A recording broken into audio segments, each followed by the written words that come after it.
Hi, welcome to the Wisdom Inspired Talk podcast. Thank you for joining me today.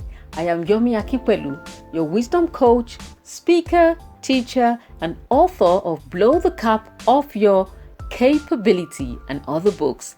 In this podcast, we will learn from the wisdom of wise men and women from ancient and contemporary times. So, let's dive right in. Today, we'll be speaking about the true meaning of wealth. We'll start with a quote and a story. The highest form of wealth is the ability to wake up every morning and say, I can do whatever I want today, says Morgan Housel. Now for the story. Ronald Read was an American philanthropist, investor, janitor, and gas station attendant. He was worth $8 million when he died at the age of 92. He had no lottery winnings, no inheritance, no grand education. He was just a high school graduate. All he did was save what little he could and invested in blue chip companies, then waited for decades as tiny savings compounded into more than $8 million. That is how he went from janitor to philanthropist. On the other hand, Richard Foscone was a Harvard-educated Merrill Lynch executive with an MBA. He had a very successful career in finance and retired in his 40s to become a philanthropist. Crane's Business magazine once included him in a list of 40 under 40 of successful business people. But in the mid-2000s, Foscone borrowed heavily to expand his home. It had 11 bathrooms, 2 elevators, 2 pools, 7 garages, and cost more than $90,000 to maintain every month. Then the 2008 financial crisis hit.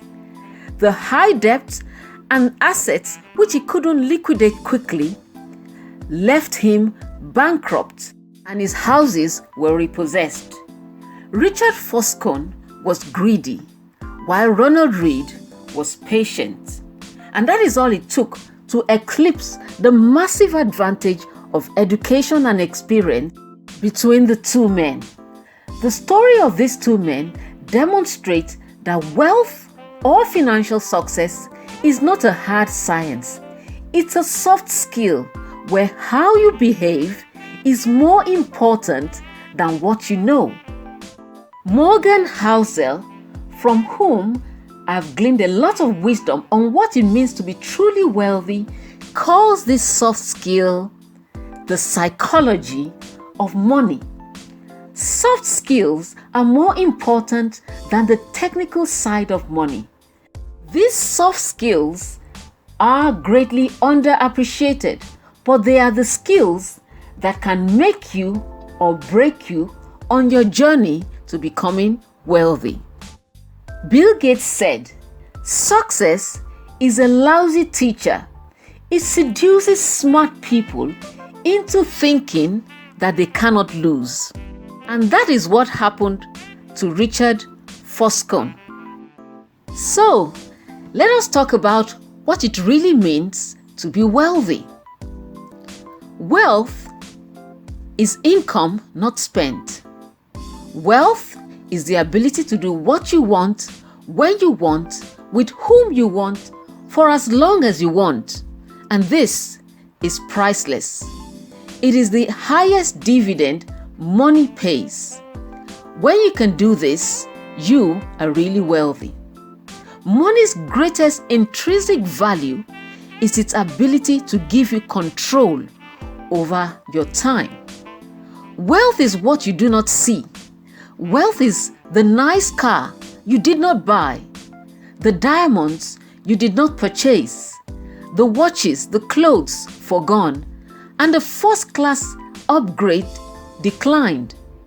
Real wealth is financial assets that haven't yet been converted into the stuff you see. Singer Rihanna nearly went bankrupt after overspending. And guess what she did? She sued her financial advisor. The advisor fired back saying, was it really necessary to tell her that if you spend money on things, you will end up with the things and not with the money? Rich is a current income. Someone driving a luxury sports car or living in a mansion is rich because you need a certain level of income to either purchase them outright, or if you purchased with a loan or mortgage, you need that high income to afford the monthly payments. It's not hard to spot a rich person who isn't wealthy. They often go out of their way to make themselves known. But wealth is another story entirely. Wealth is hidden. It's income not spent. It's an option not yet taken to buy something later. The real value of wealth lies in offering you options, flexibility, and growth so that one day you can purchase comfortably more stuff than you could right now. Financial assets not yet spent multiply and give you freedom. The world is filled with people who look modest but are actually, as Chris Hogan would say, everyday millionaires. And the world is full of people who look rich but live at the razor's edge of insolvency and bankruptcy. You must keep this in mind when judging the success of others or setting your own goals or comparing yourself with others. Building wealth has little to do with your income or investment returns and lots to do with your saving rate, says Morgan Housel. Investment returns can make you rich, no doubt about it. But whether an investing strategy will work and how long it will work and continue to work is uncertain. Basically, they are not within your control. However, personal savings and a frugal lifestyle, that is, conservation of your finances, are well within your control and have 100% chance of being as effective in the future as they are today. Frugality and efficiency is what powers wealth creation. Wealth is simply the accumulation of leftovers after you've spent what you take in. And since you can build wealth without a high income, but you have no chance of building wealth without a high savings rate, therefore it's clear that savings matters more to wealth building, as we can see in the story of Mr. Reed, the janitor, and the story of the Harvard-educated executive, Mr. Foscon. The value of wealth is relative to what you need. Mr. Foscon needed $90,000 monthly to maintain his lifestyle, while Mr. Reed needed so much less to maintain his modest lifestyle. Mr. Foscon, the Harvard executive, no doubt was financially well off, but his lifestyle was compounding as fast as his assets. On the other hand, the humble janitor was efficient with his money, and therefore he became wealthy, while Mr. Foscon became bankrupt.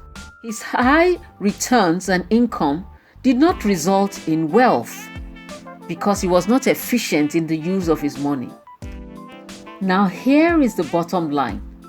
Learning to be happy with less helps you build wealth.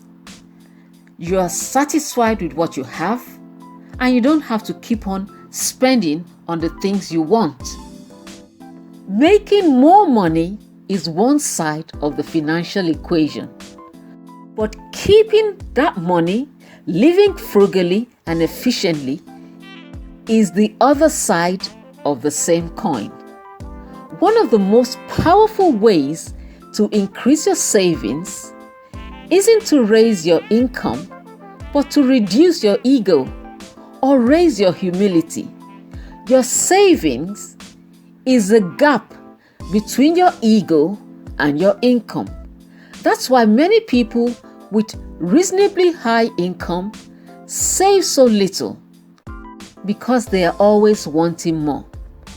On the other hand, people with enduring personal financial success, like Warren Buffett, live in a good neighborhood, in a good house, but not necessarily the biggest house or mansion on the street. They drive very good cars, but not necessarily the most expensive or luxury car. The people who are really wealthy have a propensity not to give a hoot of what others think about them, and they don't try to keep up with the Joneses. Here is the thing. Savings is created by spending less, whatever income you make. And you can spend less if you desire less. You desire less when you are content with what you have. And you will desire less if you care less about what others think of you. Saving is a hedge against life's inevitable. Saving gives you options, flexibility, and the ability to wait and take opportunities that come your way. It gives you time to think. It lets you change course on your own terms. Every bit of savings is like taking a point or your time in the future that would have been owned by someone else, e.g. a boss or employer, and giving it back to yourself. That flexibility and control over your time is an unseen return on wealth. Savings gives you the flexibility to wait for great opportunities to fall in your lap. Without savings, you are forced or desperate to accept whatever bad luck or second-class job you get. So, what is true wealth? You are wealthy only to the extent that your money works for you, not you working for money. You are wealthy to the extent that you have valuable experiences, knowledge, and fulfilling relationships, not just symbols of wealth. You are wealthy to the extent that you can stay humble and do not need to flaunt your wealth. You are wealthy to the extent that you are content and you don't always have to buy everything you want, even if you can afford to do so. You are wealthy to the extent that when you wake up in the morning, you are free to do exactly what you want, with whom you want, where you want, for as long as you desire. In conclusion, you've heard the saying, "He who dies with the most toys wins." Clearly, that is not true. He who dies with the most toys does not win. Things don't make you wealthy. Wealth can be summed up in 3 words: freedom, generosity, and contentment. And before you go, tell me 3 words that you will use to describe true wealth in the comments below. And also, please make sure you subscribe to this channel. Don't leave it till later. Do it now. Successful people take action immediately, and I know you're one of them. Please comment below and subscribe. And when you do that, you'll be helping to support my channel and you'll help this video reach more people. Until next time, keep on growing in wisdom and maturity. Blow the cap off your capability.